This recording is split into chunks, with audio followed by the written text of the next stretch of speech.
देख रहे हैं न्यूज़ 21 और आपके साथ मैं हूं ऋतिका पांडे। देखिए, वित्त मंत्री निर्मला सीतारमण ने वर्ष 2024-25 के लिए एनडीए सरकार का पहला बजट जो है वो पेश कर दिया गया है। काफी लंबे समय से इंतजार किया जा रहा था और आज ये जो इंतजार है वो खत्म हो गया है। साथ ही अगर हम बात करें बजट में काफी सारी जो घोषणाएं की गई हैं जिससे लोग जो है काफी खुश हैं, उनके चेहरे पे एक अलग ही मुस्कान है क्योंकि इस बार का जो बजट तय किया गया है वो मल्टी पैकेज हम कह सकते हैं वो। इसके अलावा अगर हम बात करें कुछ राज्यों के लिए विशेष प्रस्ताव भी रखे गए हैं। इसके अलावा टैक्स स्लैब में कुछ बदलाव भी किए गए हैं। इन सबको बेहतर तरीके से समझेंगे। आज की चर्चा परिचर्चा के खास कार्यक्रम में बहुत बहुत स्वागत करूंगी हमारे सभी दर्शकों का और साथ ही उम्मीद करती हूँ कि जितने लोग भी हमें देख रहे होंगे बहुत ही कुशल मंगल होंगे। इसी तरीके से हमारे इस खास कार्यक्रम को अपना प्यार भी देते रहें। देखिए, आज के हमारे खास कार्यक्रम चर्चा परिचर्चा के लिए आज हमारे स्टूडियो में मौजूद हैं सीए जितेंद्र अग्रवाल जी, जो कि आपको बता दें एक म्यूचुअल फंड डिस्ट्रीब्यूटर कंपनी के फाउंडर भी हैं। साथ ही जैसे कि उन्हें बताया कि आप एक सीए भी हैं, तो काफी सारी डीप नॉलेज रखते हैं और इनसे बहुत ज्यादा अच्छे तरीके से हम बात करेंगे बजट पर क्योंकि बेहतर तरीके से प्रकाश डाल सकते हैं। तो सबसे पहले हम जितेंद्र जी का न्यूज़ 21 के स्टूडियो में बहुत बहुत स्वागत करेंगे। जितेंद्र जी नमस्कार करते हैं आपको, बहुत बहुत स्वागत करते हैं। काफी डीप नॉलेज रखते हैं आप, काफी लंबा अनुभव है आपको इस फील्ड का। तो आज काफी सारी चर्चा परिचर्चा, ये हमारा एक खास कार्यक्रम है, इसमें काफी सारी जो डीप कहते हैं ना बातें जो किसी सब्जेक्ट को लेकर करते हैं। तो आपसे सबसे पहले जानना चाहूंगी, देखिए आज बजट जारी हुआ है तो आप कैसे किस तरीके से बजट को देखते हैं? तो कुल मिलाकर इस बजट से आप क्या समझ पाए हैं जो आज बजट पेश हुआ है? आम इंसान को अगर सरल भाषा में आप किस तरह बता पाएंगे आज के बजट को? धन्यवाद रितिका जी, मेरे को इस परिचर्चा में शामिल करने के लिए। इस बार का बजट हम पिछले 10-12 बजट देखेंगे, स्पेशली जो बीजेपी सरकार है उसका 2014 के बाद ये 2024 का इंटरिम बजट है। पहले जो बजट आया था वो इलेक्शन से पहले जो बजट आया था वो एक पार्शियल बजट था और अब ये फाइनल इस फाइनेंशियल ईयर का फाइनल बजट है। और ये बजट पिछले 10-12 बजट से बिल्कुल डिफरेंट बजट है क्योंकि इस बार का जो फोकस है वो एनडीए सरकार का बजट कह सकते हैं इसको, बीजेपी सरकार की बजाय एनडीए सरकार का बजट कह सकते हैं। इस बजट में स्टेट्स के ऊपर ज्यादा फोकस किया हुआ है, रूरल इकोनॉमी के ऊपर बहुत ज्यादा फोकस किया हुआ है।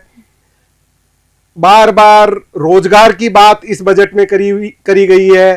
पहले के बजट जितने बजट होते थे आज से 8-10 जो पिछले बजट थे उनमें हमेशा विकास की बातों पे ज्यादा फोकस किया जाता था, डेवलपमेंट की बातें ज्यादा होती थी। इस बार के बजट में रोजगार के ऊपर रोजगार पे ज्यादा जोर दिया हुआ है, लेकिन विकास की बात को छिपा के रखा गया है। विकास वैसे के वैसे है। बजट अलोकेशन में जो खर्चे हैं, पिछले बजट में जो बजट अलोकेशन में जो डेवलपमेंट के जो एक्सपेंडिचर प्लान थे वो वैसे के वैसे या थोड़े बहुत बढ़ा के रखे हुए हैं। तो कहीं पे भी विकास में डील नहीं दी गई है इस बजट में। इस बजट, हाँ, मैं इस बजट से पूरी तरह से खुश हूँ। बजट में जो नेगेटिव्स हैं वो भी हम बात करेंगे, लेकिन बजट में काफी चीजें ऐसी हैं कि जो एक जनता के लिए हम आम बजट जो बोला जाता है तो ये एक आम बजट है और पूरी जनता के लिए एक फायदेमंद बजट है। कहने का मतलब है जो प्रधानमंत्री जी ने, माननीय प्रधानमंत्री जी ने पिटारा खोला है देश की जनता के लिए, आप उससे खुश हैं ओवरऑल? हाँ, ये समय की जरूरत के हिसाब से ये पॉलिटिकली और इकोनॉमिकली दोनों को बैलेंस करते हुए एक अच्छा बजट कह सकते हैं। अच्छा बजट कह सकते हैं। हाँ। कहने का मतलब है काफी सारी चीजें जो मेंशन की गई हैं। पर अगर मैं सर आपसे पर्सनली पूछूं, आप इस फील्ड से हैं, बहुत एक्सपीरियंस्ड हैं, पहले के बजट में और इस बजट में मतलब बहुत ज्यादा अंतर देखते हैं? किस तरीके से देखते हैं जो पहला बजट था इसके पहले वाला और अब? क्या ज्यादा समानताएं हैं, अंतर हैं, क्या समझते हैं आप, क्या देखते हैं? पहले के बजट में एक्चुअली ज्यादा कॉरपोरेट्स और इकोनॉमिकल डेवलपमेंट, मैन्युफैक्चरिंग डेवलपमेंट और देश विदेश से पैसा लेन देन अंतर्राष्ट्रीय स्तर पर काफी हुआ था। हाँ, तो वो क्या है, कॉरपोरेट्स को काफी पसंद आते थे पुराने बजट्स और कैपिटल मार्केट फ्रेंडली थे पुराने 8-10 बजट। इस बार का बजट कैपिटल मार्केट के लिए थोड़ा सा हम कह सकते हैं नेगेटिव है, लेकिन जो अभी कैपिटल गेन टैक्सेशन को रिस्ट्रक्चर किया है इस बजट में, तो कैपिटल गेन जो शेयर्स पे, म्यूचुअल फंड्स पे पहले लॉन्ग टर्म कैपिटल गेन 12 महीने से ऊपर अगर शेयर होल्डिंग या म्यूचुअल फंड्स की होल्डिंग होती है तो उस पे 10% कैपिटल गेन टैक्स लगा करता था। अब इस साल से वो टैक्स 10% से बढ़ा के 12.5% कर दिया गया है और लॉन्ग टर्म कैपिटल गेन की एक ही स्लैब कर दी गई है। पहले क्या था, लॉन्ग टर्म कैपिटल गेन की 2 स्लैब थी, एक 20% की स्लैब थी और एक 10% की स्लैब थी। अब उसको 20% की स्लैब को कम करके 12.5% कर दिया गया है। ये बहुत इंटरेस्टिंग है क्योंकि लॉन्ग टर्म कैपिटल गेन में काफी सारी एसेट क्लास आती हैं, जैसे गोल्ड है, प्रॉपर्टीज है, अनलिस्टेड शेयर्स हैं, डेट फंड्स हैं। तो उन सब के ऊपर शेयर्स के अलावा, लिस्टेड शेयर्स के अलावा उन सब के ऊपर 20% टैक्स लगा करता था, वो अब कम करके 12.5% कर दिया गया है। 12.5% कर दिया गया। अग्रवाल जी, अगर हम बात करें, कोशिश करेंगे कि बजट में कुछ विशेष पॉइंट्स रखे गए हैं जो प्लानिंग है उनकी, तो मैं जानना चाहूंगी कि वो पॉइंट्स के बारे में समझना चाहूंगी। सबसे पहले अगर हम बात करें मार्केट की, तो वित्त मंत्री का बजट जो है, भाषण खत्म होते ही शेयर बाजार जो है वो क्रैश हो गया है, जैसे कि आपने तो देखा ही होगा। अगर हम बात करें सेंसेक्स की तो 1200 जो है अंक टूटा है। निफ्टी की अगर हम बात करें 435 अंक के नुकसान से 24,000 से ज्यादा के अंक पर जा पहुंचा है। जब भी बजट आता है तो शेयर मार्केट पर असर पड़ता है, समझना चाहेंगे क्या है ये? एक्चुअली क्या है कि इस बार जो हमारी देश की फाइनेंशियल पोजीशन थी, जो फिस्कल डेफिसिट हमारा आ रहा था, जीडीपी की जो रेट्स थी, उसके हिसाब से हम ये मान के चल रहे थे कि इस बार का बजट भी कैपिटल मार्केट फ्रेंडली होगा। लॉन्ग टर्म कैपिटल गेन को, सिक्योरिटीज टैक्सेशन को, इन सब को नहीं छेड़ा जाएगा इस बार के बजट में। लेकिन जब जैसे ही हमारे फाइनेंस मिनिस्टर डायरेक्ट टैक्सेस के ऊपर अपना स्पीच शुरू किया, डायरेक्ट टैक्सेशन प्रोपोजल्स के ऊपर अपना स्पीच शुरू किया, और उन्होंने शॉर्ट टर्म कैपिटल गेन को 15% से बढ़ा करके 20% का अनाउंसमेंट किया, तो मार्केट धराशायी हो गया क्योंकि वो एक्सपेक्टेड नहीं था। हाँ, तो इस वजह से मार्केट नीचे आए। लेकिन आपने देखा होगा कि लास्ट में जब मार्केट क्लोज हुआ तो वो पॉजिटिव होने के बाद थोड़ा सा नेगेटिव होके क्लोज हुआ, मतलब लगभग 100 पॉइंट मार्केट क्लोज हुआ। तो उसका रीजन ये है कि काफी सारा पैसा जो मार्केट में आना है वो साइड लाइन में रखा हुआ है। वो मार्केट में लिक्विडिटी बहुत ज्यादा है। मार्केट ओवर प्राइस्ड है या नहीं है, एक बहुत बड़ा सवाल है। लेकिन साइड लाइन में जो पैसा है उसकी वजह से मार्केट में करेक्शन जो आया था वो वापस से मार्केट काफी रिकवर हो गया। ठीक है, ज्वेलरी की अगर हम बात कर लेते हैं, चलिए, कि सोने और चांदी पर सीमा कस्टम ड्यूटी में 6% की कटौती का प्रस्ताव किया गया है। इसके अलावा अगर मैं बात करूं आपसे, प्लैटिनम पर कस्टम ड्यूटी को घटाकर 6.4% करने का भी प्रस्ताव किया गया है। किस तरीके से समझे इसे? इस घोषणा के बाद मार्केट पर भी क्या असर देखने को मिला? हाँ, ये एक स्वागत योग्य कदम है क्योंकि हमारे यहाँ पे मोस्टली गोल्ड इंपोर्ट होता है और काफी सारा गोल्ड है और दूसरी जो प्रीशियस मेटल है वो ऐसा कहा जाता है कि स्मगल होके आता है। तो अगर कस्टम ड्यूटी कम हो जाती है उसके ऊपर तो स्मगलिंग के चांसेस कम हो जाते हैं। तो गवर्नमेंट का रेवेन्यू, ओवरऑल रेवेन्यू हम देखेंगे ड्यूटीज के थ्रू शायद बहुत ज्यादा कम नहीं होगा क्योंकि इंपोर्ट ऑन डॉक्यूमेंटेड इंपोर्ट बढ़ जाएगा उसकी वजह से। तो इसका इफेक्ट गवर्नमेंट के रेवेन्यू पे बहुत ज्यादा नहीं लगता है। और रेट्स अभी आप देख पा रहे हो कि गोल्ड की, सिल्वर की, इनकी रेटें काफी पिछले दिनों बढ़ी है। तो एकदम से आज जैसे ही ये ड्यूटीज कम हुई है तो उनकी रेटें नीचे आई हैं। दूसरा, मीडिया में ये भी कहा जा रहा है कि कुछ एक्सपर्ट्स ने ये कहा है कि अभी गवर्नमेंट के जो सॉवरेन बॉन्ड हैं, गोल्ड जो आरबीआई इशू करता है, जी, बिल्कुल, तो वो सॉवरेन बॉन्ड्स का रिडम्पशन है। तो उस रिडम्पशन पे ड्यूटी की सेविंग होगी, गवर्नमेंट को लगभग 6,000 करोड़ का फायदा होगा उससे। तो इसके लिए गवर्नमेंट ने किया है। तो मेरा नहीं मानना है कि ऐसा कोई इसके पीछे रीजन होगा। मेरे को यही लगता है कि स्मगलिंग को रोकने के लिए गवर्नमेंट ने ये ड्यूटीज को कम किया, ये प्लान बनाया। बिल्कुल प्लान किया है। जितेंद्र जी, अगर मैं आपसे आगे करूं तो टैक्स स्लैब में थोड़ा बदलाव हुआ है। अगर हम बात करें, देखिए 3 लाख रुपए तक की इनकम पर फिलहाल कोई टैक्स नहीं है। इससे ज्यादा जो इनकम है उस पर अलग अलग तरीके से टैक्स स्लैब बनाए गए हैं। तो थोड़ा एक्सप्लेन कर सकेंगे आपकी, जिससे एक आम आदमी समझ पाए एक नौकरीशुदा व्यक्ति को साल में कितनी बचत हो सकती है? इस जो टैक्स रेट्स में थोड़ा सा रिफॉर्म किया है उसका लगभग 15 से 17,000 रुपए का फायदा हो रहा है पुराने जो टैक्स स्लैब थे और ये वाले जो टैक्स स्लैब आए हैं उसमें। क्योंकि 3 लाख से 7 लाख का 5% कर दिया गया है, 7 लाख से 10 लाख तक का 10% कर दिया गया है, 10 से 12 तक का 15% कर दिया गया है और 12 से 15 तक 20 कर दिया गया है। और उसके ऊपर 30% है, 15 से ऊपर 30% है। तो इससे लगभग 17,000 रुपए का टैक्स का फर्क पड़ रहा है, और स्टैंडर्ड डिडक्शन जो सैलरी में दिया जाता था वो 50,000 से बढ़ा करके 75,000 कर दिया गया है।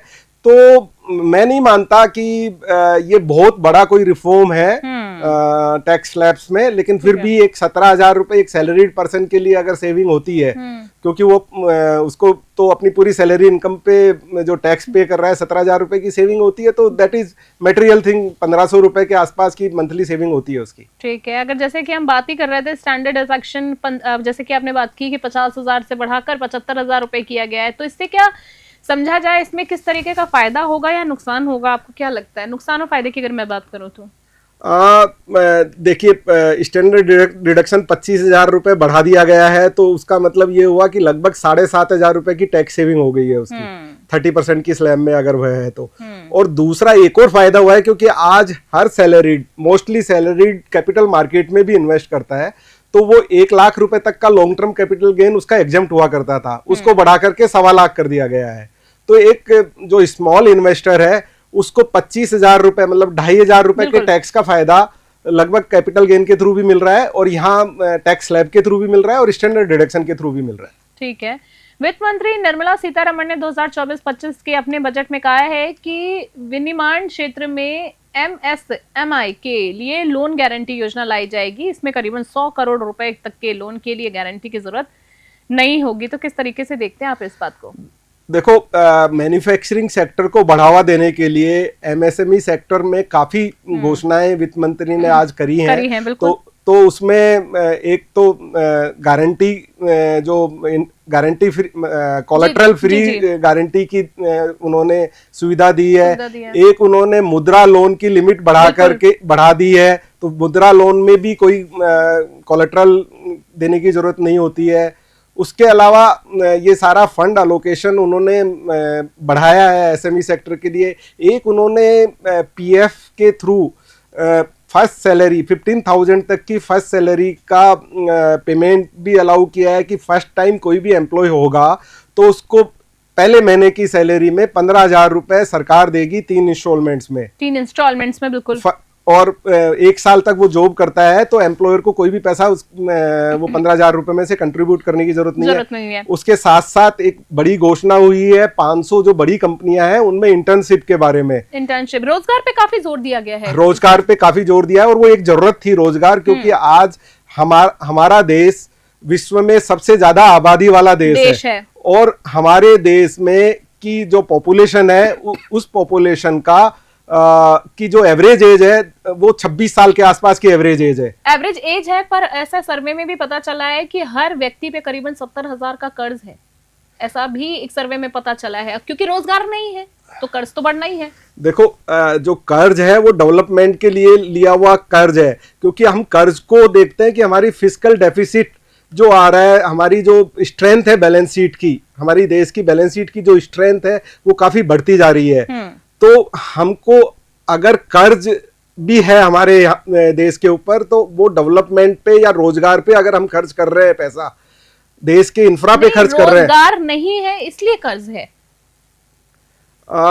वो रोजगार नहीं है इसलिए कर्ज नहीं है, देश के डेवलपमेंट के लिए लिया गया या देश को गरीब का उत्थान करने के लिए लिए गया कर्जा है। तो हम एक टाइम लगता है, पहले कर्जा लेकर के और डेवलपमेंट में खर्चा करते हैं, गरीब का उत्थान करना पड़ता है और उनको रोजगार देना पड़ता है, स्किल देनी पड़ती है। अब जैसे इंटर्नशिप के थ्रू उनको स्किल दिया जाएगा, और ये जो एमएसएमई या इन सेक्टर्स के थ्रू उनको एम्प्लॉयमेंट दिया जाएगा या स्किल दिया जाएगा, लोन दिया जाएगा, नया उद्योग लगाने के लिए मुद्रा लोन के थ्रू उनको छोटा ट्रेड बिजनेस लगाने के लिए लोन दिया जाएगा। तो ये बहुत जरूरी है, क्योंकि आज हमारा जो डेमोग्राफिक है वो काफी फेवरेबल है। अगर उस डेमोग्राफिक को हम फोकस करते हुए और हमारी जो यंग पॉपुलेशन है उसके डेवलपमेंट के ऊपर अगर खर्चा करते हैं, जी, तो वो जरूर हम पारितोषिक करेगी देश को पारितोषित करेगी। बिल्कुल जितेंद्र जी, वित्त मंत्री सीतारमण ने बजट में भाषण में कहा है कि सरकार रोजगार से जुड़ी 3 योजनाएं शुरू करेगी। हर साल 1 लाख छात्रों को सीधे ई वाउचर उपलब्ध करवाएगी, जिसमें ऋण राशि का 3% ब्याज अनुदान दिया जाएगा। इसके अलावा अगर हम बात करें, सरकार नौकरी बाजार में प्रवेश करने वाले 30 लाख युवाओं को 1 महीने का पीएफ अंशदान देकर प्रोत्साहित देगी सरकार की तरफ से। एक नई पहल है या पहले भी इस तरह की कोई योजना आ चुकी है? जानना चाहूंगी मैं आपसे इस सवाल का जवाब। देखो, डायरेक्टली इस तरह की कोई योजना पहले नहीं आई है, लेकिन ये काफी अच्छी पहल हाँ, है। काफी अच्छी पहल है, क्योंकि अगर हम अंशदान करेंगे पीएफ के थ्रू और उन इंटर्नशिप के थ्रू उनका डेवलप करेंगे तो रोजगार के अवसर उनको मिलेंगे और उनमें स्किल डेवलपमेंट होगा। स्किल डेवलपमेंट बहुत जरूरी है। एक रोजगार का लेवल जो है वो उनका अपग्रेड हो जाएगा। मिनिमम वेज का जो है, जिससे उसका गुजारा चल सके, उसके परिवार का गुजारा चल सके, वो रास्ता खुल जाएगा। उसका पारितोषिक बढ़ता रहेगा। मनोबल भी बना रहता है। बिल्कुल सही कह रहे हैं आप। एक चीज और की गई है, आपसे जानना चाहूंगी, म्यूचुअल फंड्स या यूटीआई के रीपर्चेस पर 20% डीएसटी को वापस ले लिया गया है। वहीं ई कॉमर्स की अगर हम बात करें, ऑपरेटर्स के लिए टीडीएस को 1% से घटाकर 0.1% कर दिया गया है। इससे किस तरीके से फायदा होगा? ये एक्चुअली जो यूटीआई का जो रीपर्चेज का जो किया गया है, ये एक ऑपरेशनल वो है, तो इसका बहुत ज़्यादा कोई हम लोगों पे फर्क नहीं पड़ेगा। लेकिन जो ई कॉमर्स में जो 1% की जगह 0.1% टीडीएस किया गया है, तो उसका ई कॉमर्स कंपनियों को फ़ायदा होगा, क्योंकि उनका टीडीएस के थ्रू जो पैसा डिडक्ट होता था 1%, वो कम होकर के 0.1% होगा, क्योंकि ये रेगुलेटरी रिक्वायरमेंट होती है टीडीएस। अदरवाइज तो टीडीएस का रेट जितना कम से कम हो वो फेवरेबल होता है, क्योंकि वो पैसा कैपिटल जो भी कॉर्पोरेट है जिसका टीडीएस कट रहा है, या जो भी इंडिविजुअल है जिसका टीडीएस कट रहा है, तो उसको एज ए वो पैसा उसके पास लिक्विड रहता है, तो उसके काम आता है। अगर वो सरकार में जमा हो जाता है टीडीएस के रूप में, तो उसके लिए दिक्कत होती है। ठीक है। आप कैपिटल मार्केट आपकी कंपनी भी है खुद की, जैसे कि हम जानते हैं, उसके बारे में थोड़ा सा मैं जानना चाहूंगी डिटेल में। साथ में ये भी जानना चाहूंगी कि कैपिटल इन्वेस्टमेंट और शेयर मार्केट की दिशा में क्या ऐसे बजट से प्रभाव पड़ता है? आप कुछ एक्सप्लेनेशन देना चाहेंगे, कुछ समझाना चाहेंगे, एक्सप्लेन करना चाहेंगे? देखो, बजट एक गवर्नमेंट, पहले मैं चाहूंगी आपकी कंपनी के बारे में थोड़ा सा आप मुझे अगर थोड़े हमारे दर्शकों को बता पाएं। मेरी कंपनी जिसका मैं फाउंडर हूँ, कुक्कू कैपिटल प्राइवेट लिमिटेड है, जिसमें हम म्यूचुअल फंड्स के लार्जेस्ट डिस्ट्रीब्यूटर हैं और मैनेजमेंट कंसल्टेंसी भी करते हैं हम लोगों को। और तो जी बिल्कुल, मैं इसीलिए आपसे ये मैनेजमेंट कंसल्टेंसी भी, जैसे कि सर ने बताया कि वो आपका इन्वेस्टमेंट कंपनी है, तो मैं वही जानना चाह रही थी कि जैसे कि कैपिटल इन्वेस्टमेंट और शेयर मार्केट की दिशा में क्या आपको लगता है कि इस बजट से कोई प्रभाव पड़ेगा? क्योंकि आपकी फील्ड का ही सवाल है ये। देखो, बजट एक आगे के लिए एक फ्रेमवर्क होता है कि गवर्नमेंट किस तरीके से पैसा अर्न कर रही है और किस तरीके से खर्च कर रही है। तो कैपिटल मार्केट भी पूरे इकोनॉमी के ऊपर बेस्ड होता है, तो कैपिटल मार्केट पे जरूर बजट का फर्क पड़ेगा। लेकिन लॉन्ग टर्म में सबसे ज़्यादा माइक्रो और मैक्रो जो फंडामेंटल्स हैं देश के और ग्लोबल जो इन्वेस्टर्स का जो सेंटीमेंट है इंडिया के प्रति, उनका कैपिटल मार्केट्स के ऊपर ज़्यादा फर्क पड़ता है। तो मेरा ये मानना है कि इस बजट का कैपिटल मार्केट्स के ऊपर एक टेम्परेरी इफेक्ट रहेगा। हाँ ठीक है, टैक्सेशन बढ़ा है कैपिटल मार्केट्स के ऊपर, गया और कई जगह घटाया भी गया है। हाँ, लेकिन कैपिटल मार्केट्स के ऊपर टैक्सेशन बढ़ा ही है, तो उसका फर्क एक नेगेटिव फर्क है, लेकिन लगता नहीं है कि लंबे टाइम तक आपके हिसाब से चलने वाला नहीं है। जो भी है बाद में पता चलेगा। देखिए, अगर हम बात करें मोबाइल फोन्स और उपकरणों को सस्ता कर दिया गया है, ऐसा ऐलान सामने आया है। वित्त मंत्री ने कहा है कि घरेलू उत्पाद में इजाफा हुआ है, इस कारण मोबाइल फोन और मोबाइल चार्जेस पर जो सीमा शुल्क है, सबसे बड़ी बात है, उसको घटा दिया जाएगा। तो जितेंद्र जी, मोबाइल की कीमतों पर कितना असर आप देख सकते हैं? क्योंकि एक बेसिक नीड है, गैजेट है, ऐसी काफी सारी गैजेट्स पे जो है फैसला आया है। देखो, इंडिया में पिछले 8-10 साल से make in India, manufacture in India, और उसके ऊपर काफ़ी फोकस हुआ है। हमारा खुद का कंजप्शन बेस इतना बड़ा है, और इवन हम आज एक्सपोर्ट करने लग गए हैं मोबाइल फोन्स का। एप्पल का काफी बड़ा प्लांट इंडिया में लग चुका है और एप्पल के मोबाइल फोन्स हम एक्सपोर्ट कर रहे हैं। तो ये जो मोबाइल के जो पार्ट्स हैं और इनके ऊपर जो ये ड्यूटीज कम करी हुई है, ये उसी को देखते हुए किया गया है कि यहाँ पे मैन्युफैक्चरिंग को बढ़ावा देने के लिए कि जो भी ऐसे क्रिटिकल पार्ट्स हैं वो इंडिया में इंपोर्ट होकर के और मोबाइल यहाँ से एक्सपोर्ट कर पाए, या डोमेस्टिक जितना कंजप्शन है वो हम यहाँ मैन्युफैक्चर कर पाए। तो हम आज के 10-12 साल पहले ये सब चीजें इंपोर्ट किया करते थे। अब हम खुद मैन्युफैक्चर कर रहे हैं, बनाते हैं। हाँ। बिल्कुल, ये कहीं ना कहीं बहुत बड़ा फायदा है इंडस्ट्री के लिए भी। जितेंद्र जी, इसके अलावा मैं जानना चाहूंगी, ओवरऑल अगर बजट में कोई विशेष पॉइंट, कोई विशेष बात जो आपको लगता है कि एक आम इंसान को जानना बहुत जरूरी है, आप क्योंकि बहुत ज्यादा बेहतर तरीके से प्रकाश डाल सकते हैं इस बात पर। ओवरऑल आपको बजट, ओवरऑल ये बजट थोड़ा सा हटकर के बजट है। इसको समझने के लिए हमको इंटरनल्स देखने पड़ेंगे और वो इंटरनल्स यही कहते हैं कि इस बजट का फोकस जो है वो हर इंसान के ऊपर लेके बनाया हुआ है। एक गांव, शहर, सड़क, सबके घर, सबको लेकर के बनाया हुआ है। तो ये काफी चीजों को सोच के बनाया गया है। मैं ये जानना चाहूंगी, ब्यूरोक्रेट का बनाया हुआ बजट नहीं है ये। हाँ, ये एक पॉलिटिकली अप्रोच से लिया हुआ बजट भी है, साथ में सोशल इंपोर्टेंस दी गई है इस बजट को।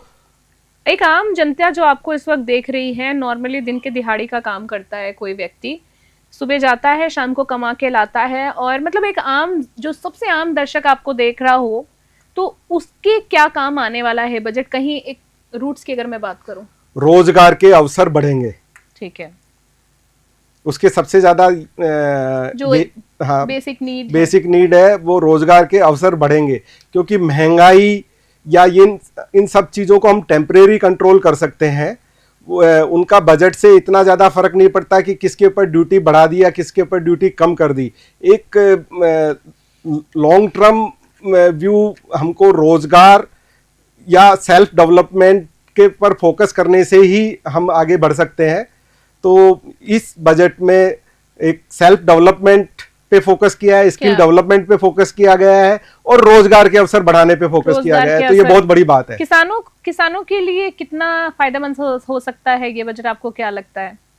टेक्नोलॉजिकल एडवांसमेंट पे काफी फोकस है, एग्रीकल्चरल टेक्नोलॉजिकल एडवांसमेंट पे काफी फोकस है। कुछ नई फसलों का ऐलान किया गया है और न्यू टेक्नोलॉजिकल एग्रीकल्चरल फार्मिंग के लिए काफी बड़ा बजट अलोकेशन किया गया है। इस तरह से लैंड डेवलपमेंट के ऊपर फोकस किया गया है। लैंड डेवलपमेंट को आइडेंटिफाई करके एग्रीकल्चर लैंड्स को पानी के ऊपर काफी फोकस किया गया है कि ओवरऑल एक कंप्लीट बजट कह सकते हैं सर इसको। ओवरऑल अगर हम बात करें तो अगर मैं आपसे ओवरऑल फिर से इस बजट को अगर आपसे मैं चाहूं कि आप 10 में से कितने नंबर देना चाहेंगे तो आप क्या देंगे? क्या आपको लगता है कितना सूटेबल है, परफेक्ट है आपकी नजर में ये बजट? आम जनता के हिसाब से तो मैं 8। अच्छा, आम जनता के हिसाब से 8। हाँ, 8 पॉइंट देना चाहूंगा। और वो 2 नंबर क्यों चूक गए? कुछ चीजें अच्छा ठीक है, काफी लोगों को ये बजट पसंद नहीं है। इससे पहले राजस्थान बजट पेश हुआ था, वो कैसा लगा आपको? राजस्थान बजट भी काफी हटकर के था। राजस्थान बजट में इंफ्रा पे काफी फोकस था। जल बिल्कुल बेसिक सुविधाओं पर। हाँ, जल पे काफी फोकस था। बिजली पे काफी फोकस था। सड़कों पे काफी फोकस था। आवास पे काफी फोकस था। कृषि पे काफी फोकस था। तो वो भी एक हटकर के बजट था। ठीक है। और वो मैं उसको 10 में से 10 पॉइंट दूंगा। राजस्थान उसको आप 10 में से 10 कहने का मतलब है आप इस बजट से ज्यादा उस बजट से जो है सेंट्रल बजट से ज्यादा उससे खुश हैं, आप उसको 10 से 10 देते हैं और इसमें 10 से 8। ठीक है, सब बिल्कुल अपनी अपनी एक पसंद है। एक आम जनता होने के नाते आपका पूरा अधिकार है। तो बहुत काफ़ी सारी सर, जैसे कि हमने पहले ही बोला था कि जितेंद्र जी के लिए बताना चाहूंगी हमारे दर्शकों को कि काफ़ी लंबे समय से आप इस क्षेत्र में कार्यरत हैं, काफ़ी अनुभवी पर्सन हैं और आज ही अभी इनको किसी मीटिंग में भी जाना है तो हम जितेंद्र जी का फिलहाल अभी ज़्यादा समय नहीं लेना चाहेंगे। हम फिर किसी चर्चा परिचर्चा में जितेंद्र जी का समय चाहेंगे। फिर हमारे जो स्पेशल डिबेट्स होती हैं, कार्यक्रम होते हैं, उसमें हम जितेंद्र जी से आपको जरूर रूबरू कराएंगे। पर फिलहाल के लिए जितेंद्र जी आपका मैं बहुत बहुत धन्यवाद देना चाहूंगी। आपने हमारे सभी सवालों को बहुत अच्छे से सहूलियत से ब्रीफ करके आपने एक एक चीजों का जवाब दिया और काफी नॉलेजेबल पर्सन है। आज आपसे बात करके हमें लगा अभी, हम चाहेंगे हमारे फिर किसी शो में आप जरूर पधारेंगे। बहुत बहुत धन्यवाद सर, बहुत बहुत धन्यवाद। आपसे बातचीत करके आज अच्छा लगा। सबसे बड़ी बात है हमारे दर्शकों को काफी सारी जानकारी मिली। तो बजट पर चर्चा परिचर्चा के कार्यक्रम में आज हमारे साथ थे सीए जितेंद्र अग्रवाल जी। तो देखते रहिए न्यूज़ 21। मिलेंगे एक नए एपिसोड में, अगले एपिसोड में एक नई शख्सियत के साथ। तब तक के लिए देखते रहे और बने रहे न्यूज़ 21। नमस्कार। नमस्कार।